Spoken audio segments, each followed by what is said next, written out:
Hello! Okay, so today I am going to do a video tutorial about how I curl my hair. I've been asked a lot in the last couple of months, probably actually in the last 4 months or so, how I curl my hair, and I try to explain to people, and I think I'm just really bad at it because people always come back with more questions or telling me they're not getting the results I am. It's super easy, and I'm going to try to really breeze through it quickly for you so that you aren't stuck listening to a 10-minute video. Couple things, on the page of the blog, I posted the wand that I use. I linked to it, the dry shampoo and the oil that I use in my hair for my ends. I'll kind of explain it as I curl so I don't waste a lot of your time.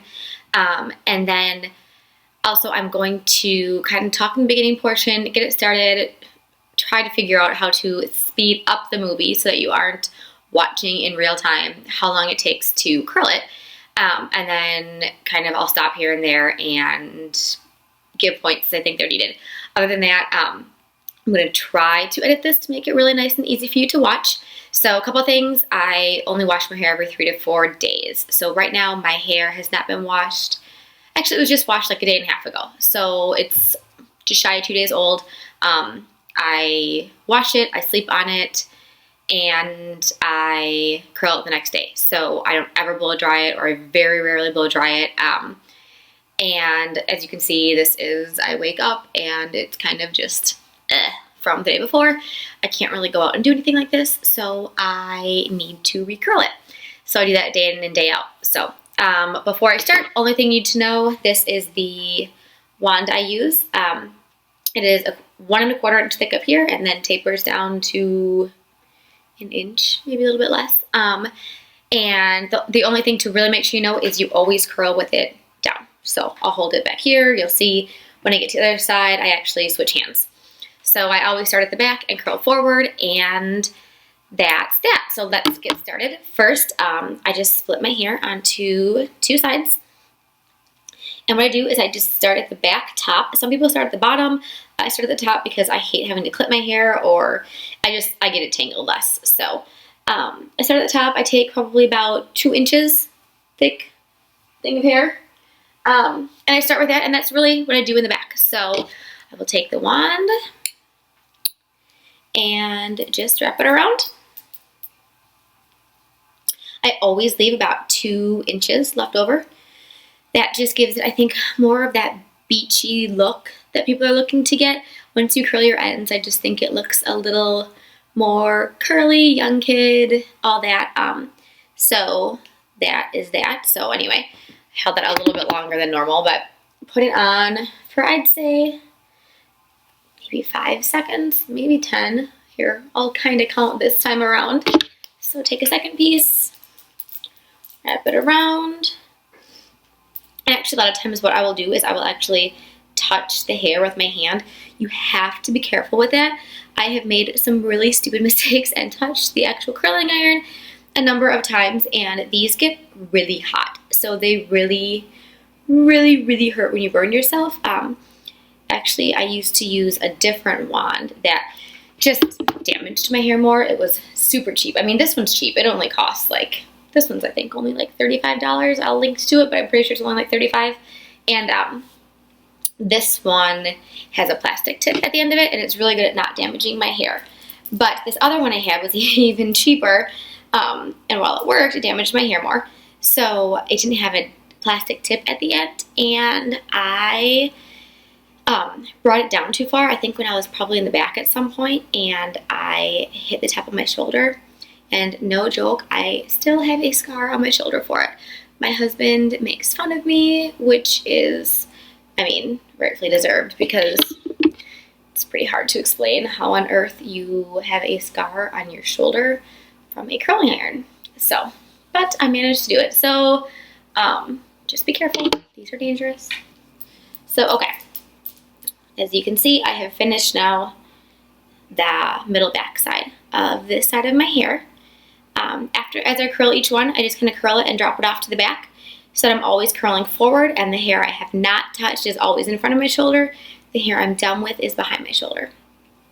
That's what works the easiest for me, not to get everything tangled together.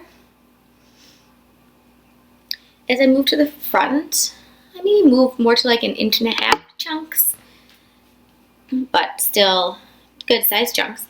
And the less hair you have in your curling wand, the shorter you need to hold it on here.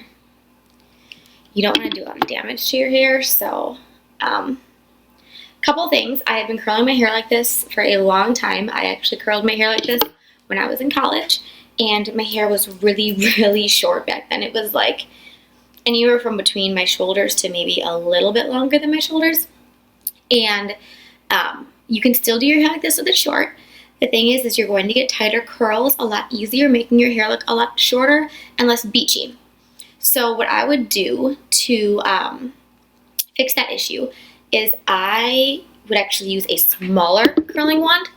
So something that's even a little bit thinner than this. So maybe start at an inch at the top, maybe even 3/4 of an inch, just because that wideness on top is nice for long hair because it doesn't give you a really tight curl right at the top of your head, which nobody really wants.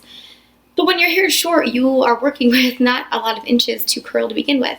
So you can do it a lot looser on a small curling iron. So, okay.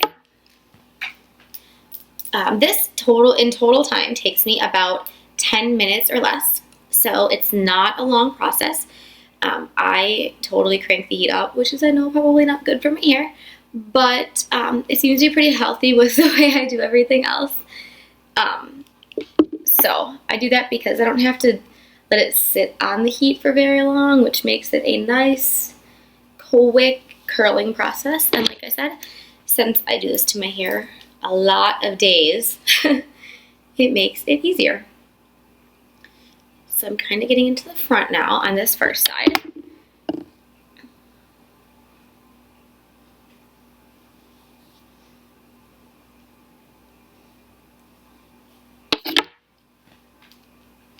And the big thing about the front is you really don't want these tight curls. So be careful with how long you hold it. Be careful. If they seem tight, just kind of hold the ends a little bit like that, like I just did. And then as I get to the front, I always want like this kind of thick-ish, I wouldn't say thick, but like not a super thick strand in the front. Kind of a thinner one, because what I do with this last strand is a little bit different. I want to frame my face where my hair is not super curled. So I'll just kind of take it and wrap it a couple times and kind of just go back and forth like this. You pull it out kind of where you want. See, it just kind of gives you this like looser curl. So now this side of my hair is done. Okay, so then I need to move on to the other side of my hair. And the big thing with that is take the same size chunk, so about 2-inch or so chunk of hair. But then I switch what hand I'm holding the wand in. So now I switch with this hand. I used to keep it in the same hand because I thought I couldn't train myself to switch it. Trust me, it is easier to teach yourself to train your hand to use the other one, because you're crisscrossing, it's awkward, you kind of feel like you're playing a game of Twister while you're doing it. It is not easy. So it is much easier. It probably took me one time to adjust to swapping hands. Again, during that time, watch what you're doing because it is easy to burn yourself. But in some, it's easier definitely. So I'm going to plan on just kind of speeding this ahead here. And I'm going to stop talking so that I can just kind of speed this up, and I'll curl this side and you can kind of just keep watching how I do it. But it's the same over and over again.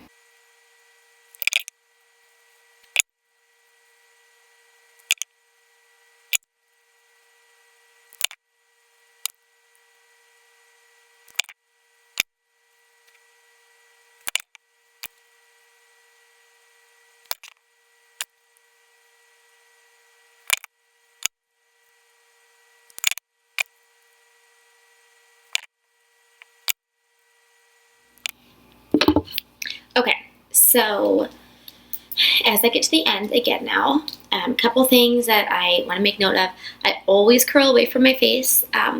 when I curl towards my face, I don't know if you've all seen Shirley Temple or not, those old school movies, but I just feel more like a little kid. I just feel like I just look like I'm about to go to Sunday school or something. So I always curl away from my face to get kind of more of that beachiness look to it.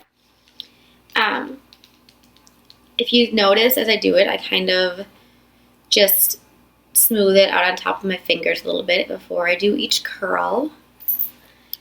And then again, as I get to the front, I'll just make sure I kind of have this thin, long piece by itself.